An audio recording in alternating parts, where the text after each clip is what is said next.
guys, magandang hapon sa inyo. Dumating na yung order ko na Domino switch para sa Mio Salty. Ito yun guys, oh. Ito. Hindi to plug and play pero wawiringan natin. Ito. Puputol ko na. Kakabit ko na lang. Update ko na lang kayo pag nakabit na. Color coding lang naman yan eh. Pag putol na kayo, tapos yung stock, wag nyo itapon kasi yan yung gagamitin natin para ma-plug and play doon. Yung mga color dito, itatap lang natin dito. Tulad dito, dilaw, ito, green. So guys, update ko na lang kayo pag natapos na ako. So hello guys, ito nga, nakabit na natin. Ito yung stock.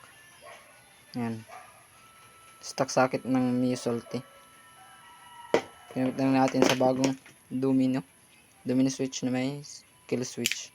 Ito yung nasa right side. Ito yung may tawag dito, starter. Ito yung linya patungo dito sa kill switch. Mamaya papakita ko sa inyo kung paano to kakabit. Okay guys, yan. Ito yung isa. Ito. Yan na. Ito. Tsaka, baka ako makalamutan.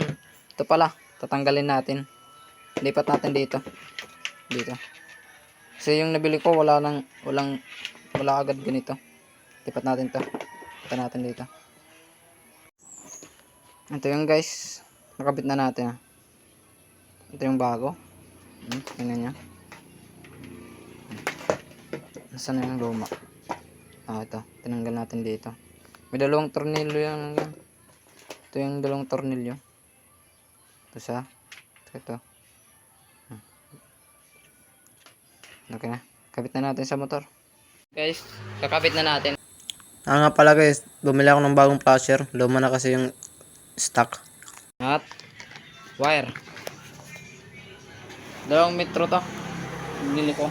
Para sa pag-tap natin sa kill switch. So dito guys, binabaklas na natin ang kaha.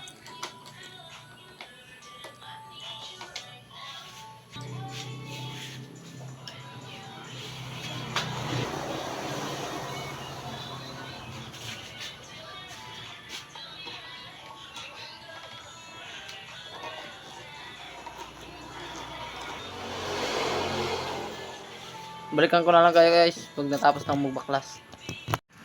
So guys, ito nakabit na natin. Ayan. Saktong-sakto lang oh.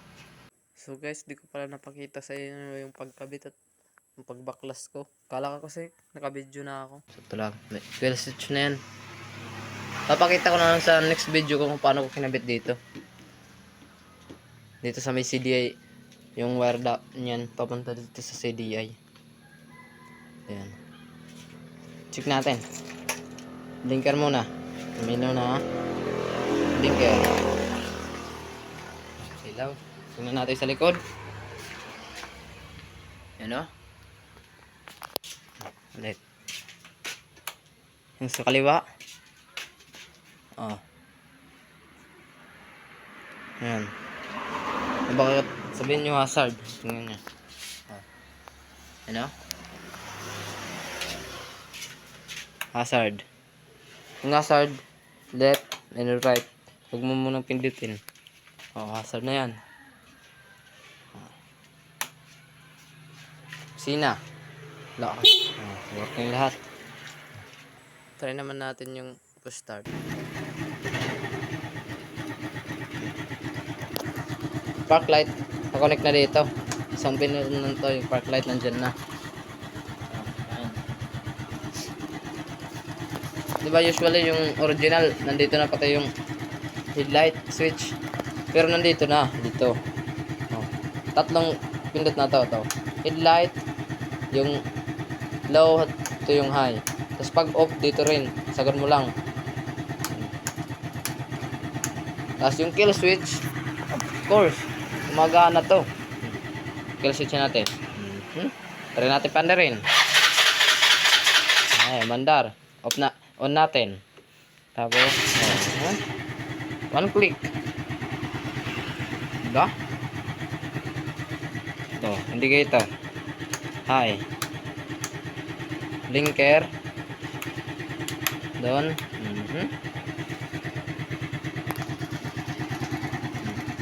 Gagabit nito. Thank you pala sa mga nakasubaybay sa atin. Nanonood hanggang dulo. Thank you.